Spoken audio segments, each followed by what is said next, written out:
दोस्तों नमस्कार। Ninth class वार्षिक परीक्षा 2024-25 विषय हिंदी के पेपर का सॉल्यूशन लेकर आए। दोस्तों यहाँ पर इंस्ट्रक्शन दिए, निर्देश दिए हैं जिन्हें आप लोगों ने पढ़ लिया हो। चलिए हम चलते हैं प्रश्न की ओर।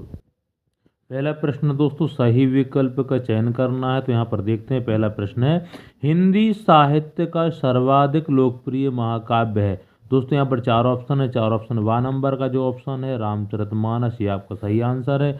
आगे बढ़ते हैं, दूसरा प्रश्न है, मेघ आय रचना है।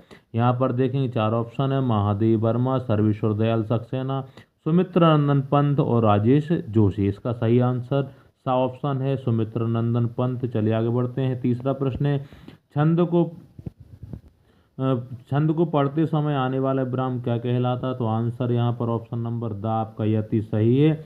अगला प्रश्न है, तिब्बत में सबसे खतरे की जगह है। इसका आंसर ऑप्शन नंबर आ डांडे। पांचवा है, श्याम भी जाएगा मैं भी है। यहाँ पर दोस्तों ऑप्शन है क्रिया, निपात, विशेषण और संज्ञित स्मर। श्याम भी जाएगा में क्या है? तो आंसर बी नंबर का ऑप्शन सही है, निपात। छठवां क्वेश्चन है, कृति का भाग एक में आए पाठों में से एकांकी का नाम क्या है? तो आंसर दोस्तों रीढ़ की हड्डी, सा नंबर का ऑप्शन है। चलिए अगले प्रश्न की ओर चलते हैं। प्रश्न नंबर 2 है, रिक्त स्थानों की पूर्ति कीजिए। पहला है, कैदी और कोकिला दोनों ही खालिस्तान देश के वासी हैं। आंसर दोस्तों गुलाम। दूसरा है, संचारी भावों की संख्या खालिस्तानी दोस्तों आपको याद होगा 33। इसके बाद है, महाकाव्य में जीवन का खालिस्तान चित्रण होता है। आंसर संपूर्ण चित्रण। इसके बाद चौथा है, लेखिका महादेवी वर्मा के बाबा फारसी और खालिस्तान भाषा के जानकार थे। तो आंसर है उर्दू। और पांचवा है, उपहास शब्द में खालिस्तान उपसर्ग है। तो आंसर दोस्तों उप। इसके बाद छठवा है, उर्दू के तालीम शब्द का अर्थ होता है। आंसर दोस्तों विज्ञान। एक बार यहाँ देख लेंगे, पहले का आंसर गुलाम है, दूसरा 33, तीसरा संपूर्ण, चौथे का आंसर उर्दू है, पांचवा उप है और छठवा विज्ञान है। अगला प्रश्न है, निम्नलिखित कथनों के समक्ष सत्य अथवा असत्य लिखिए। पहला, ईश्वर बाबा कैलाश में मिल सकता है। आंसर सत्य है दोस्तों। दूसरा है, संकट सागर में रूपक अलंकार है। ये भी सही है, इसका भी आंसर अपना सत्य है।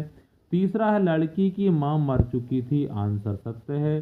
चौथा है, सालिम अली को उम्र की सती तक पहुंचने में थोड़े दिन बचे थे। आंसर असत्य है।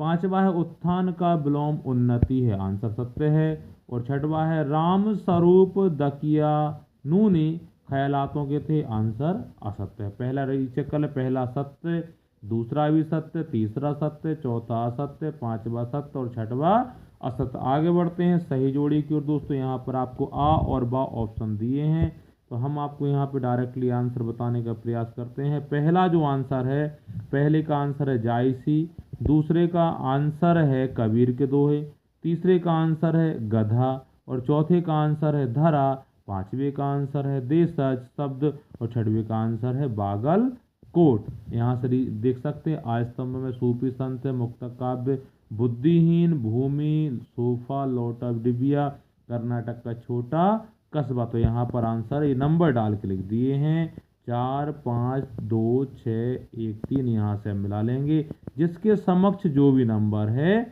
वो वहाँ का आंसर है। आगे बढ़ते हैं हम। पांचवा प्रश्न है दोस्तों, निम्नलिखित प्रश्नों के उत्तर एक एक वाक्य में देना है।